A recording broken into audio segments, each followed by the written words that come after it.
Johnson എന്നാണ് പേര്. 9 variety ഡ്യൂരിയൻ നമ്മൾ കൃഷി ചെയ്യുന്നുണ്ട്. അപ്പോൾ അതിൻ്റെ കാഴ്ചയിലേക്ക് നമുക്ക് പോയാലോ. ഈ കിടക്കണാണേ ഞാൻ കണ്ടിട്ടുള്ളത് വെച്ച് ഏറ്റവും ഡേഞ്ചറായിട്ടുള്ള ഫ്രൂട്ടാണ്. ഞാൻ വന്നിട്ടുള്ളത് ഇതുപോലെ നിലത്തി കിടക്കായിരുന്നു. പഴയ നമ്മുടെ ചക്കയൊക്കെ ഇല്ലേ, അതുപോലെ ഞാനിങ്ങനെ എടുക്കാൻ നോക്കി ഭയങ്കരമായിട്ട് മുള്ളിൻ്റെ അറ്റാക്കുള്ളതാണ്. അപ്പോൾ ഇതിൻ്റെ കൂടുതൽ കഥയൊക്കെ എന്ന് പറഞ്ഞാൽ ഇത് എവിടെ നിന്നാണ് വന്നത്? ഇത് തായ് വെറൈറ്റിയാണ്. ഒരു ചാനി എന്ന് പറഞ്ഞ വെറൈറ്റിയാണ് ശരിക്കും ഇത്. ചാനി നമുക്ക് മലേഷ്യൻ വെറൈറ്റീസും ഉണ്ട്, തായ് വെറൈറ്റീസും ഉണ്ട്. നമ്മൾ പക്ഷേ ഇവിടെ കൃഷി ചെയ്തിട്ട് മലേഷ്യൻ വെറൈറ്റീസ് ആണ് നമ്മുടെ വെതറിന് സ്യൂട്ടബിൾ ആയിട്ട് തോന്നുന്നത്. മധുരമുള്ളതൊക്കെ ഇതാണ്. മധുരം ഉള്ളത് ചാനി കൂടുതൽ വെള്ളം കുടിക്കും. അപ്പോൾ അതുകൊണ്ട് ചാനി ഇവിടുത്തെ കൃഷി ചെയ്യാൻ അത്ര റെക്കമെൻഡബിൾ അല്ല ശരിക്കും. ഏതാണ് നല്ലത്? ഏറ്റവും നല്ലത് മൂസാങ്ങിങ് ആണ്. രണ്ടാമത് നമ്മളിവിടെ കണ്ടിരിക്കുന്ന റെഡ് പ്രോൺ ആണ്. വേറെ ബ്ലാക്ക് തോൺ എന്ന് പറഞ്ഞ വെറൈറ്റി ഒക്കെ ഉണ്ടെങ്കിലും അതൊരു 10 വർഷം എടുക്കും അതിൻ്റെ ചക്ക നല്ല ടേസ്റ്റ് ആയി കിട്ടാനായിട്ട്. നേരത്തെ ഒരു 5 വർഷം കൊണ്ട് കാച്ചാലും ഒരു ടൈം എടുക്കും. മരം മൂത്ത ശേഷം നല്ല ടേസ്റ്റ് ആയിട്ട് കിട്ടത്തുള്ളൂ. പിന്നെ മൂന്നാമത് നമുക്കൊരു പൂവാമണി എന്ന് പറഞ്ഞ വെറൈറ്റിയാണ് എല്ലാവർക്കും ഇവിടെ കഴിച്ചിട്ട് ഇഷ്ടപ്പെട്ടത്. പിന്നെ മോന്തോങ് എന്ന് പറഞ്ഞ വെറൈറ്റി ഉണ്ട്. അത് അത്ര കൊമേഴ്ഷ്യൽ അല്ല, ഭയങ്കര സൈസ് ആവും. ഒരു 2 കിലോ ഉള്ള ചക്കകളാണ് ശരിക്കും കൊമേഴ്ഷ്യലായിട്ട് നമുക്ക് സെല്ല് ചെയ്യാനൊക്കെ പറ്റുന്നത്. ഇതിന് തന്നെ ആരാധകരുണ്ട്. അവർ നമ്മൾ വീഡിയോ കണ്ടിട്ട് അവർ ഡയറക്റ്റായിട്ട് നമ്മൾ സെല്ല് ചെയ്യുന്നത് കൂടുതലും. ഷോപ്സിലൊക്കെ ഇത് പതുക്കെ വന്നു കൊടുക്കുന്നുള്ളൂ. മലയാളി ഇത് ഇഷ്ടമുള്ളവർക്ക് ഭയങ്കര ഇഷ്ടവും ഇഷ്ടമില്ലാത്തവർക്ക് ഒട്ടും താല്പര്യമില്ലാത്തൊരു ഫ്രൂട്ടാണ്.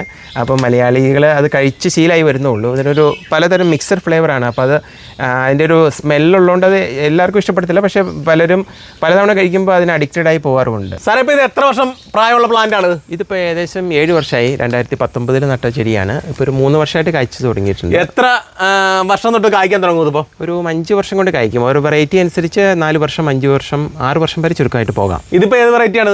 ഇത് ചാനി എന്ന് പറഞ്ഞൊരു വെറൈറ്റിയാണ്. മൊത്തത്തിൽ ഇവിടെ 9 വെറൈറ്റി ഉണ്ട്. 9 വെറൈറ്റി ഉണ്ട്. 9 വെറൈറ്റി. അതേതൊക്കെയാണ് ഇത്? അത് മോന്തോങ് ഉണ്ട്, ചാനി ഉണ്ട്, മൂസാങ്ങിങ് ഉണ്ട്, പൂവാമണി ഉണ്ട്, ലോങ് ലാപ്ലെ ഉണ്ട്, ഒരു 101 എന്ന് പറഞ്ഞ വെറൈറ്റി ഉണ്ട്, പിന്നെ റെഡ് പ്രോൺ ഉണ്ട്, പിന്നെ കാടും തോമുണ്ട്. ആണല്ലേ? അങ്ങനെ നമുക്ക് 8-9 വെറൈറ്റി. കേരളത്തിൽ എല്ലാ വെറൈറ്റിയും കൃഷിക്കാരെങ്കിലും ഉണ്ടാ? ഇത്ര വെറൈറ്റീസ് ഹോം ഗ്രൗണ്ടിൽ ഒരു എക്സ്പെരിമെൻ്റലായിട്ട് ഒരു ഫാം ടൂറിസം മാതിരി അവർ കൃഷി ചെയ്യുന്നുണ്ട്. അവർക്ക് ഒത്തിരി വെറൈറ്റീസ് ഉണ്ട്. പക്ഷേ ഇത് കൊമേഴ്ഷ്യലായിട്ട് കുറച്ച് വെറൈറ്റീസ് മാത്രമേ നമുക്ക് കൃഷി ചെയ്യാൻ പറ്റത്തുള്ളൂ. 250 വെറൈറ്റി ഉണ്ട് ഡൂരിയാനെങ്കിലും ഒരു 5-6 വെറൈറ്റീസ് മാത്രമാണ് അതിന് നല്ല കൃഷി ചെയ്യാൻ പറ്റുന്നുള്ളൂ. പണ്ട് ഇവിടെ ഡൂരിയാൻ ഉണ്ടെങ്കിൽ ലോക്കൽ വെറൈറ്റീസാണ്. അതിന് ഭയങ്കര ടേസ്റ്റ് വളരെ മോശവും ഭയങ്കര സ്മെല്ലിയാണ്. കൊമേഴ്ഷ്യലി വേൾഡിൽ ഒരു 5-6 വെറൈറ്റീസ് കൃഷി ചെയ്യാൻ പറ്റുന്നുള്ളൂ. നമ്മുടെ വെതറിന് അതിലും 2-3 വെറൈറ്റീസ് പോസിബിളായിട്ട് നല്ലതായിട്ട് റിസൾട്ട് ഉള്ളൂ. ആളുകൾക്ക് ഇഷ്ടപ്പെടുന്നതും നമ്മുടെ ഈ ഓവർ റെയിനുള്ള സീസണിൽ പറ്റുന്നത് 2-3 വെറൈറ്റീസേ ഉള്ളൂ. ഓഹോ, പ്രധാനമായിട്ടും. ഇപ്പം കേരളത്തിലേക്ക് വന്നു തുടങ്ങിയിട്ട് ഇപ്പോൾ എത്ര നാളായത്? ഇതിപ്പോൾ ഒരു 8-9 വർഷമായിട്ട് പതുക്കെ സ്റ്റാർട്ട് ചെയ്തു. പണ്ട് മുതലേ കേരളത്തിൽ നാടൻ വെറൈറ്റീസ് ഉണ്ടായിരുന്നു. പക്ഷേ നാടൻ വെറൈറ്റീസിനാണ് നമുക്ക് പാര. അത് കഴിച്ചവർ ഡൂരിയാനെ കുറിച്ചൊരു മോശം അഭിപ്രായം ഉണ്ടാകത്തുള്ളൂ.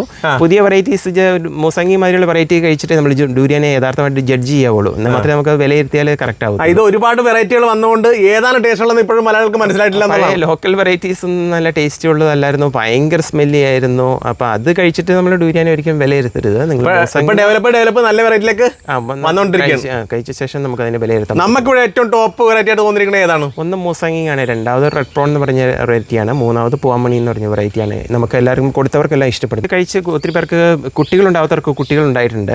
അതിങ്ങനെ ഒരു ചില ഫ്രൂട്ടിനെ കുറിച്ച് ഇങ്ങനെ ആളുകൾ തള്ളിമറിക്കില്ല. അങ്ങനത്തെ തള്ളിമറിക്കലല്ല, ഒറിജിനലായിട്ട് ഉണ്ടായിട്ടുള്ളതാണ്. ഹാർട്ടിന്റെ ഈ പമ്പിങ് കൂട്ടാറുണ്ട്, പൾസ് റേറ്റ് കൂട്ടാറുണ്ട്. പ്ലസ് അതിനെന്തോ കെമിക്കൽസ് ഒക്കെ, അതിന്റെ കെമിക്കൽസിന്റെ പ്രത്യേകതകൾ കൊണ്ടാണ്. തമിഴ്നാട്ടിലൊക്കെ അതുകൊണ്ട് ഇത് കുട്ടികളുണ്ടാവാത്തവർക്ക് ഗിഫ്റ്റ് ആയിട്ട് കൊടുക്കാറുണ്ട്. അങ്ങനെ പഴയ ലോക്കൽ വെറൈറ്റീസ് ഒക്കെ തമിഴ്നാട്ടിൽ ചിലവായിക്കൊണ്ടിരുന്നത്. അവർ ടേസ്റ്റിന് വേണ്ടിയിട്ടല്ല ഇതുവരെ ഇത് കഴിച്ചുകൊണ്ടിരുന്നത്. പുതിയ വെറൈറ്റീസ് മാത്രമേ നമുക്ക് ടേസ്റ്റിന് വേണ്ടിയിട്ട് അല്ലെങ്കിൽ ആ ഒരു ഫ്രൂട്ട് എൻജോയ് ചെയ്ത് കഴിക്കാൻ പറ്റുന്നത്. നമ്മൾ ചില ഫ്രൂട്ടിനെ കുറിച്ച് ഇല്ലാത്ത ഹൈപ്പുകൾ ഉണ്ടാക്കാറുണ്ട്. അങ്ങനത്തെ ഹൈപ്പല്ല ഇത്. ഒറിജിനായിട്ടുള്ള ഹൈപ്പാണെന്ന് സാറ് തീർത്ത് പറയണം. അപ്പം അങ്ങനെയുള്ള ഒരുപാട് സാധ്യതയുള്ള ഒരു ഫ്രൂട്ടാണ്. പേരെന്നാ? ഇതൊരു പൂവാങ്മണി എന്ന് പറഞ്ഞൊരു ചെടിയാണിത്. ആ പേര് ഇത് ആ ഒരു മണി എന്ന് പറഞ്ഞൊരു തായ്ലൻഡ് ലേഡി ഐഡന്റിഫൈ ചെയ്തൊരു ചെടി ആയതുകൊണ്ട് ആ ലേഡിയുടെ പേരിലാണ് ഈ ചെടി അറിയപ്പെടുന്നത്, പൂവാങ്മണി എന്ന് പറഞ്ഞിട്ട്. ഇപ്പോൾ ഉണ്ടോ അവർ ഇപ്പോഴും ജീവിച്ചിരിപ്പുണ്ട്. ജീവിച്ചിരിക്കുന്ന ആളുടെ പേരിൽ അറിയപ്പെടുന്ന ഒരു പഴം കൂടിയാണല്ലേ? ഇപ്പൊ ഇത് കൊണ്ടുപോകണമെങ്കിൽ ഞെട്ടപ്പിടിച്ചേ കൊണ്ടുപോകാൻ പറ്റുള്ളൂ. ഞെട്ടപ്പിടിച്ചേ കൊണ്ടുപോകാൻ പറ്റത്തുള്ളൂ. അല്ലെങ്കിൽ നമ്മൾ കയറി കെട്ടിയിടാറുണ്ട് ചുരുക്കമായിട്ട്. ഇങ്ങനെ ലോകത്തിൽ ഇത്ര അപകടപരമായിട്ടുള്ള ഒരു ഫ്രൂട്ട് വേറെ ഇല്ലെന്ന് എനിക്ക് തോന്നണം അല്ലേ? നമ്മുടെ ചക്കയും ശരിക്കും ഭയങ്കര ഇത്ര സാധനം ഇതിന്റെ മുള്ള് ഭയങ്കര ഹാർഡാണ്. മുള്ള് ഭയങ്കര ഹാർഡാണ് ചക്കയ്ക്ക്. അതിന്റെ മുള്ള്. ഇതിന്റെ വളപ്രയോഗം എങ്ങനെയൊക്കെയാണ്? വളം നമ്മൾ ചാണകം ഇടത്തില്ല. ഇതിനൊരു ഫംഗസിന്റെ അറ്റാക്ക് കൂടുതലുള്ളത്. കൂടുതൽ നമ്മൾ ആട്ടുംകാട്ടാണ് ജൈവവളമായിട്ട് ഉപയോഗിക്കുന്നത്. അല്ലാത്ത വളങ്ങളും നമ്മൾ ഒരു ഇമ്പോർട്ടഡ് ഒരു സ്ലോ റിലീസിങ് ഫെർട്ടിലൈസേഴ്സ് ഉണ്ട്, ബ്ലോക്കോൺ എന്നൊക്കെ പറഞ്ഞിട്ട് അങ്ങനത്തെ വളങ്ങളാണ് കൂടുതൽ യൂസ് ചെയ്യുന്നത്. ഇറിഗേഷൻ ഇറിഗേഷൻ നമ്മൾ മൈക്രോ സ്പ്രിങ്ക്ലറാണ് യൂസ് ചെയ്യുന്നത്. വലിയ ചെടിക്ക് ഏകദേശം 200 ലിറ്റർ വെള്ളം വേണം വേനൽക്കാലത്ത് ഒരു ദിവസം. നന്നായിട്ട് വെള്ളമുള്ളവർ മാത്രമേ ഈ ചെടി നടാൻ പറ്റത്തുള്ളൂ, ഇല്ലെങ്കിൽ ഈ ചെടി പെട്ടെന്ന് ഉണങ്ങിപ്പോവും. വെള്ളമില്ലെങ്കിൽ ഈ ചെടി നടുകയേ ചെയ്യരുത്. വിയറ്റ്നാമൊക്കെ പോയ സമയത്തൊക്കെ നന്നായിട്ട് അവിടെയൊക്കെ ഒരുപാട് സ്ഥലത്ത് നിന്ന് എക്സ്പോർട്ട് ചെയ്ത് പോകണേ ഞാൻ കണ്ടിട്ടുണ്ട്. ചൈന ആ ഒരു മംഗോളിയൻ റേസിൽപ്പെട്ടവരാണ് ഇതിന് ഏറ്റവും വലിയ ആരാധകർ. ലോകത്തിലെ ഏറ്റവും കൂടുതൽ ബൈ ചെയ്യുന്നത് ചൈനയാണ്. അപ്പോൾ ഫിലിപ്പൈൻസ്, വിയറ്റ്നാം, മലേഷ്യ ഇവിടെയൊക്കെ ഭയങ്കരമായിട്ട് കൃഷി എക്സ്പാൻഡ് ചെയ്തുകൊണ്ടിരിക്കുകയാണ്. നാളുകളിൽ അവർക്കും പ്രൈസിൽ ചില പ്രഷറുകൾ ഉണ്ടാവാൻ ചാൻസസ് ഉണ്ട്. ഉണ്ടല്ലേ. വലിയ പ്ലാവൊക്കെ നമ്മുടെ നാടൻ പ്ലാവ് ഉണ്ടാവില്ല, അതിൽ നിന്നൊക്കെ കുരു വീണ് കിളിക്കുമ്പോൾ വാരിക്കയും കുഴിയൊക്കെ ഉണ്ടാവുമായിരുന്നു അതിനകത്തൊക്കെ. ഇതിലും അങ്ങനത്തെ പോളിനേഷൻ വഴി ഇഷ്യൂസ് ഉണ്ടാകും. അതുകൊണ്ട് നമ്മൾ ബഡ് അല്ലെങ്കിൽ ഗ്രാഫ്റ്റും ചെടികൾ മാത്രമേ വെക്കാവുള്ളൂ. കുരുവിൽ നിന്ന് മുളപ്പിച്ചതിന് 7 വർഷം മുതൽ 14 വർഷം വരെ പോകാൻ കായ്ക്കാനായിട്ട് പലർക്കും അങ്ങനെ ഒരു ഇഷ്യൂ ഉണ്ട്. 8 വർഷമായിട്ട് കായ്ക്കുന്നില്ല എന്നൊക്കെ ഒരു ഇഷ്യൂ ഉണ്ട്.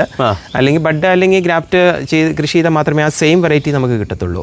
അല്ലെങ്കിൽ പോളിനേഷൻ വഴി അതിൻ്റെ വെറൈറ്റീസിൽ വേരിയേഷൻസ് സംഭവിക്കാം. അപ്പോൾ അതിൻ്റെ നല്ല ഏറ്റവും നല്ല പ്രീമിയം നഴ്സറിയിൽ നിന്ന് തൈമാഴിച്ച് നടുന്നതായിരിക്കും നല്ലത്, ഏറ്റവും നല്ലത്. ഇതിപ്പം പച്ചക്ക് ഉപയോഗിക്കാനുള്ള സാധ്യത എങ്ങനെയുണ്ട്? പച്ചക്ക് ഉപയോഗിക്കാൻ പറ്റത്തില്ല. മോന്തോങ് എന്ന് പറഞ്ഞ വെറൈറ്റി മാത്രമേ അതിൻ്റെ ചിപ്സ് ഉണ്ടാക്കാറുണ്ട്. അതിൻ്റെ പച്ചക്ക് അരിഞ്ഞിട്ട് അതിന് പ്രത്യേകമായ മെഷീൻ വേണം, പൊളിക്കാനായിട്ട് മെഷീൻ വേണം, അരിയാൻ പ്രത്യേകം മെഷീൻ വേണം. അപ്പോൾ അത് ചാൻസസ് ഇപ്പോൾ കേരളത്തിൽ അത്രയും ബൾക്കായിട്ട് വന്ന് ഒരു സീസണിൽ ഒരു മാസം അവൈലബിൾ ആയിട്ടുള്ള ഒരു ഫ്രൂട്ടിന് അത്ര വർക്കൗട്ട് ആവത്തില്ല. പക്ഷേ അതൊരു പ്രീമിയം ചിപ്സാണ്, ഒത്തിരി പേർക്ക് ഇഷ്ടമുള്ള ആരാധകരുള്ള ചിപ്സുമാണ് മോന്തോങ്ങിൻ്റെ ചിപ്സ്. ഇതിന് റിസ്ക് എന്ന് വെച്ചാലേ ഈ താഴത്തൊക്കെ നിൽക്കണ റിസ്ക്കാണ്. ഇപ്പോൾ ഇത് ഒരെണ്ണം വന്ന് വീണ് കഴിഞ്ഞാൽ ആൾ വേണമെങ്കിൽ മരിച്ചു പോകാം. ഇതിൻ്റെ മുള്ളിന് അത്രയ്ക്ക് സ്ട്രോങ് മുള്ളാണ്. ശരിക്കും കയ്യിലൊക്കെ കൊണ്ട് വേണമെങ്കിൽ മുറിയാം. ചക്കയുടെ മുള്ള് മാതിരി സോഫ്റ്റ് ആയിട്ടുള്ള മുള്ളല്ല, ഷാർപ്പായിട്ടുള്ള മുള്ള് തന്നെയാണ്. ഇത് പഴുത്ത് വീണ സമയത്താണ് എടുക്കണത്. നമ്മൾ പഴുത്ത് വീണ സമയത്ത് എടുക്കാറുണ്ട്. പ്ലസ് നമുക്ക് ഏകദേശം ഒരു മുട്ടി നോക്കാനൊരു കമ്പുണ്ട്. അപ്പോൾ നമ്മൾ മുട്ടി നോക്കുമ്പോൾ ഒരു ഹോളോ സൗണ്ട് കേൾക്കും. അതനുസരിച്ച് നമ്മൾ കട്ട് ചെയ്ത് താഴെ നിന്ന് പിടിച്ച് ഇത് ചെയ്യാറുണ്ട്. 5 ടൺ മുകളിൽ ഈ വർഷം പ്രൊഡക്ഷൻ ഉണ്ടായിരുന്നു. ഉണ്ടായതല്ലേ? ഇത് നമ്മൾക്ക് പരിചയമായി വരുന്നതുള്ളതുകൊണ്ട് ആദ്യമേ സ്ട്രഗിൾ ഉണ്ടായിരുന്നു. ഇപ്പം നമുക്ക് മാർക്കറ്റിംഗ് കുറേ കൂടി സ്മൂത്ത് ആയിട്ട് വരും. കേരളത്തിലെ ലാർജ് സ്കെയിലിൽ ചെയ്യുന്ന സ്ഥലങ്ങളെല്ലാം ഉണ്ടോ? ഇത് ലാർജ് സ്കെയിലിൽ 2-3 പേര് ഉണ്ട്. അവർക്കും പ്രൊഡക്ഷൻ ആയി വരുന്നുള്ളൂ.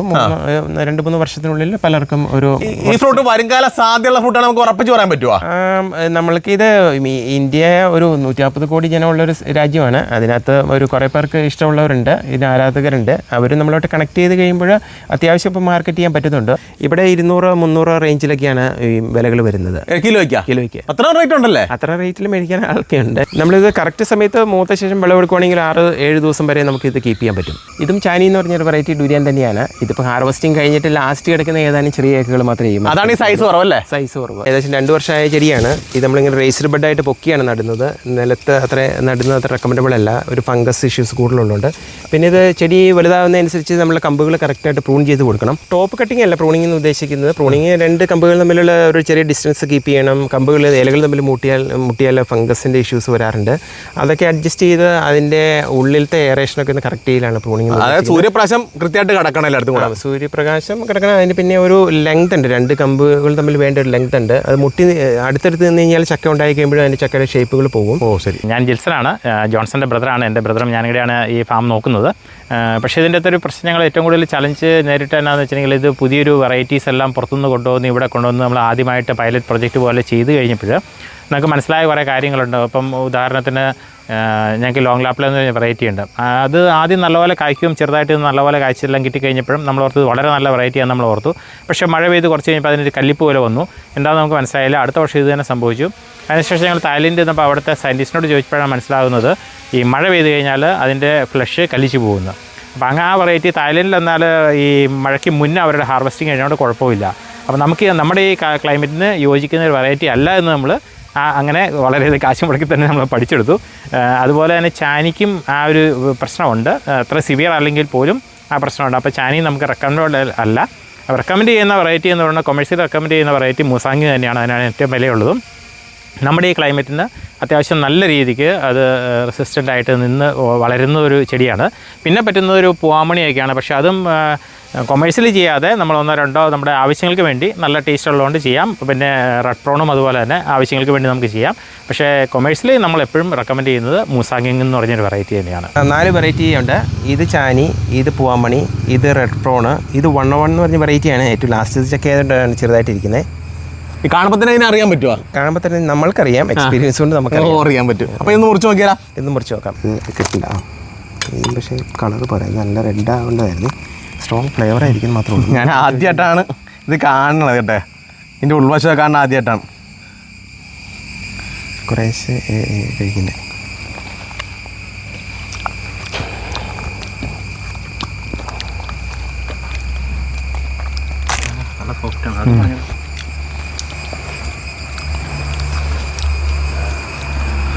ഇത് സ്ട്രോങ് ഫ്ലേവറാണ്, ഇത് എല്ലാവരും കഴിച്ചു കൊടുക്കണ്ടേ. ഇതൊരു നമ്മുടെ നാടൻ ചക്കയുടെ ഒരു ടേസ്റ്റ് അല്ലല്ലേ? അല്ല, ഇത് വേറെ ഭയങ്കര ഡിഫറെൻ്റ് ആയിട്ടുള്ള ടേസ്റ്റാണ്. ഡിഫറെന്റ് ടേസ്റ്റാണ്. ഇന്ത്യക്കാർക്ക് പരിചയമുള്ള ഒരു ടേസ്റ്റ് അല്ല ശരിക്കും. ഈ മണം തന്നെ അല്ലേ? മണം തന്നെ ഒട്ടും ഒട്ടും പരിചയമില്ലാത്തൊരു, എന്നെ ആണെന്ന് പറയാൻ പറ്റാത്തൊരു, വളരെ ഡിഫറെൻ്റ് ആയിട്ടുള്ള ഒരു ടേസ്റ്റാണ്. എന്നാത്തിന് മണമെന്ന് പറയാൻ പറ്റില്ല. ഇതൊരു സൾഫറി സ്മെല്ലെന്ന് വേണമെങ്കിൽ പറയാം, പക്ഷേ ഈ സ്മെൽ ഇഷ്ടമുള്ളവരുണ്ട്. ഉണ്ടല്ലേ? സത്യം പറയല്ല, എനിക്ക് ഈ ഫ്രൂട്ട് ഇഷ്ടപ്പെടാത്ത ഗണത്തിൽ ഞാൻ പെടുത്തുള്ളൂ. ഓക്കെ, നമുക്ക് ഈ വെറൈറ്റി ഒന്ന് മുറിച്ച് നോക്കാം. ആദ്യം മുറിച്ച് ഇപ്പോൾ ഏത് വെറൈറ്റി ആയിരുന്നു? അതൊരു 101 എന്ന് പറഞ്ഞ വെറൈറ്റി. 101. ഇതൊരു ചാനി എന്ന് പറഞ്ഞൊരു വെറൈറ്റി. ചാനി ക്രീമി ആയിട്ടുള്ള നോക്കണേ. ഓ ശരി. അങ്ങേറ്റം ഇവിടെ ക്രീമിയാണ്, മറ്റേ ഇച്ചിരി ഒരു കല്ലിപ്പുണ്ട്. മറ്റേ വശം കഴിക്കല്ലേ, ആ മഞ്ഞ എല്ലാ പ്രശ്നം കഴിക്കല്ലേ. എൻ്റെ കുരു ഉപയോഗിക്കാൻ പറ്റുമോ? ഇല്ല. ഇത് കളയണല്ലേ? ഇത് നിങ്ങൾക്ക് കഴിച്ചാൽ മിക്കവാറും ഇഷ്ടപ്പെടും. അപ്പം ഞാൻ തന്നെ സ്ട്രോങ് സാധനമാണ് കുരു. അപ്പം കുരു കിട്ടുന്നവർ കൃഷി ചെയ്തു. കൃഷി ഇത് തൈ അല്ലാണ്ട് ബഡ് ചെയ്ത് ഗ്രാഫ്റ്റ് ചെയ്ത് ബഡ് ചെയ്ത് തയ്യെ മേടിച്ച് നടാവുള്ളു. നേരത്തെ സാറ് പറഞ്ഞായിരുന്നു എല്ലാവർക്കും ഇഷ്ടപ്പെടിയിരുന്നു. അപ്പം ഞാനൊന്ന് സാമ്പിള് നോക്കട്ടെ. ചാനി എന്ന് പറഞ്ഞ വെറൈറ്റിയാണ്. ഇത് മഴക്കാലത്ത് ഇച്ചിരി വെള്ളം കുടിക്കും പൊതുവേ. മൈൽഡ് ഫ്ലേവറാണ്. മഴയില്ലെങ്കിൽ സാറ് നോക്കിയേ, പലർക്കും പല ടേസ്റ്റ് ആണല്ലോ.